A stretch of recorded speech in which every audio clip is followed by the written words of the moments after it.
scary simple ticketing and payments for haunted attractions. Hauntpay.com.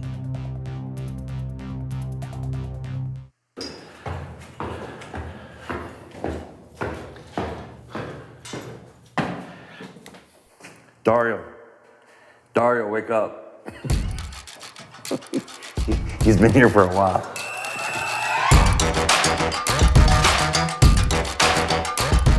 Welcome to Deadway Bar and Kill.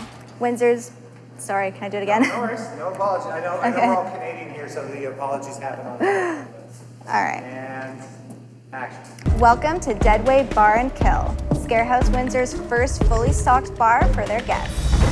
We added a bar. The Deadway Bar and Kill was something that we knew that we had to do. Clowns and dolls, men's and women's clothes, jailbird, medical clothes. Nothing's easy. Okay, so all the fabric that I used was in one of those blue Rubbermaids that I brought all the way downstairs. Oh, so And it's on the second floor somewhere? I hope so. This is a problem. When your set decorator loses a toe, you spend half your day looking for shit. Blue bins. I see blue bins. You want to see the murder scene? The murder scene being Colleen's toe room. The very first day, I created the bearded lady room. She was working on this fabric. And maybe last 2 minutes of fussing with that room, I unhinged the mirror, The mirror was hanging there. which slid down the wall, landed on my foot. I was not wearing my steel toes, which I always wear, and it almost severed my toe. And then this is all her blood. The blood's gonna stay there for the whole season. Her pouch is still here. We took off my shoe to see what was happening, and my toenail was barely attached. There was blood gushing everywhere. We went to emerge, and they put my toe back together.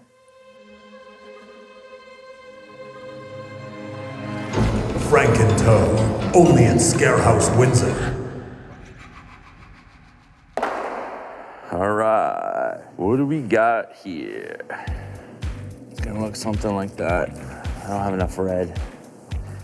Can you do one thing for me today? We've had this mirror forever.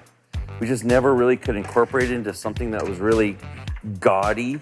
We're gonna hang it here, and then we'll drape it. The whole idea is to make this look like a wake. The bar tops are actually two coffins. So when you're getting served your beer, you're taking that beer off of an actual coffin. We have so many coffins, I lose track of how many coffins we have. This is where I start all my days. I just wake up and 6 p.m. and time to go to work. Shawn and I kind of joked around about it, and then he's like, no, we're doing it. And I thought he was crazy at first. For years, people would come out and they'd be like, you got any water? From screaming and yelling. People wanted water, so we set up just a little bit of water at the exit, and then because we have the restaurant, now we have the liquor license, we said, okay, we'll make the bar. We have 2 coffins. We acquired these 2 from a haunt that went out of business. There's another coffin over there we made, and then I think there's 6 coffins in the outbuilding, we call it, on the roof. So there's just coffins everywhere. Oh, there's a body in here too. Thank you. Colleen wants blue. I wouldn't have picked blue. You'd start an edge. All right, I'm not putting in tight pleats. I want loose pleats. Pretty, eh? Yeah. So wall, curtain, like a swag, Yeah. and curtains. So I had to go to the sale rack to get all this stuff because of the budget you gave me. Yeah, I know. So- Same budget Colleen gets. I was over budget. And How much over budget? Well, I was $100 over budget. I'll tell you why. Demanding separate fabric for Yeah. these 2 coffins. We have it set up so that even though we got 4 attractions, you can stop there and get a beer between each attraction. Now that we see the flow and everybody is able to pick up a drink before they go into another haunt, and then as they exit another haunt, they can have another drink. One of the props this year is this puking pirate. He's hugging a whiskey barrel. When it's activated, he pukes. Whenever anybody gives a big tip, you know the old fashioned ring the bell? Instead, this guy's gonna puke. He goes,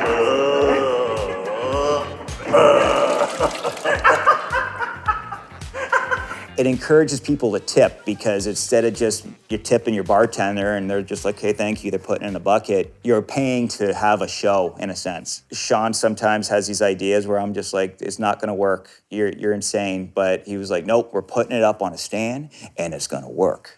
And he was right. Oh my gosh. It was so much fun. People were all excited about doing the haunt, and then they, okay, let's do a shot or whatever, and they go into the next one. I can't believe how much cotton candy we went through. This is fun. This is not work for me. Yeah, I never thought, number one, that I would have 3 kids, married for 25 years, operating a haunted house and making cotton candy. None of that was in my plans. We're a haunted attraction now. You can come in, you can get popcorn, you can get cotton candy, you can get candy apples, and you can make an evening out of it. It's not just showing up, walking through a haunt, and then going home. You can actually spend a couple hours in here with your friends. So we're making it more of an attraction center. Did you get a haircut just for today? Oh yeah. For your big TV moment? Gary and Dan have been with us since day one. Gary and Dan, I'm not positive. Like, I usually just see them blowing horns in people's faces. I do see them taking tickets, and then I see them blowing horns. And then I don't, that's all I see. 9 o'clock tickets. Gary and Dan have always been somehow involved with the door. They're explaining the rules. And then they send them upstairs into the queue line. Cell phones, keys, wallets, money, ID, don't drop or lose anything here tonight, okay? It's a nightmare to try to get something back. When you're going through, do not touch the actors or actresses or the props. No one will touch you. It's a key point because it's the spot between the lobby and Scared Evil, and if there's no one there to direct them, we're gonna have chaos. Every Halloween, my wife and I would actually come down. For the first 2 seasons, we'd just come on Halloween and we'd go through it. But then the 3rd season, we came down on Halloween and we were a part of it. They've always been supportive of anything that I do. He ropes all his friends into getting into it. Mainly because when we were so young, you get involved in a nightclub, or getting free booze and trying to get laid. I mean, that's awesome, like that's great, like seems like what everybody wants to do when they're like in their late teens or early 20s. Gary's a director of nothing. Have you, whoa. I have a full-time gig, Gary's a full-time gig, Danny has a full-time gig. And here we are every night for, 6 to 8 weeks. They come in after their long shifts at work and they go hard at it every night. Next in line, you ballers.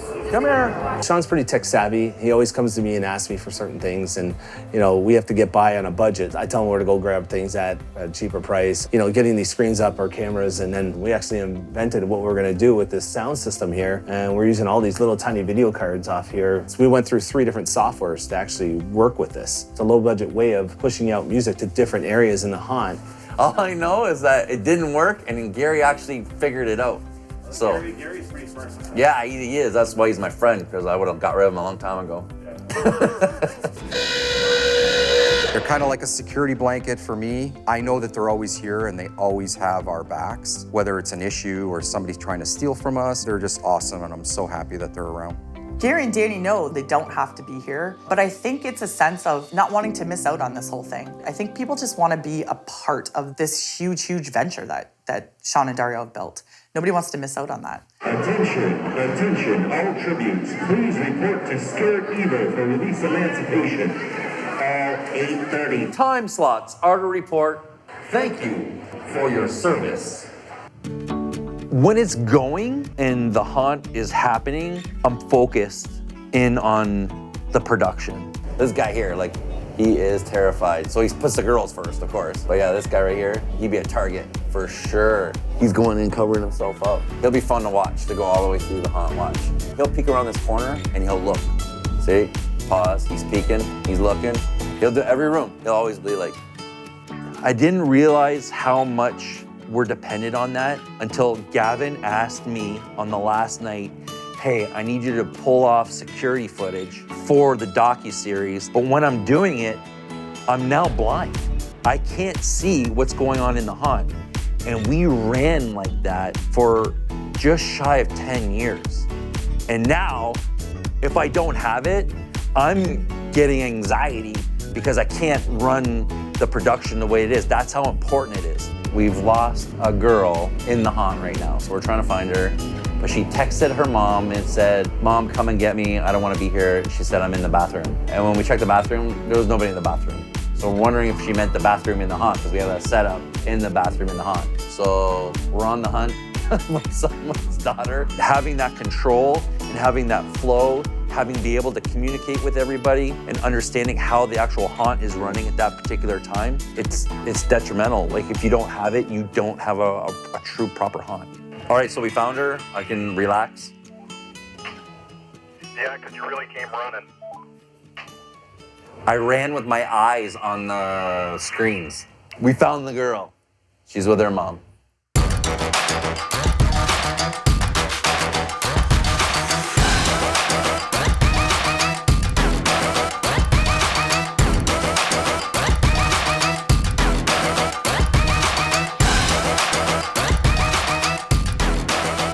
Are you serious? I'm not. In a Scarehouse, making Tommy go a quarter-inch up on the right? Better him doing it now than at 7 o'clock when we're open. He's like, fuck it, I'm gonna change it right now.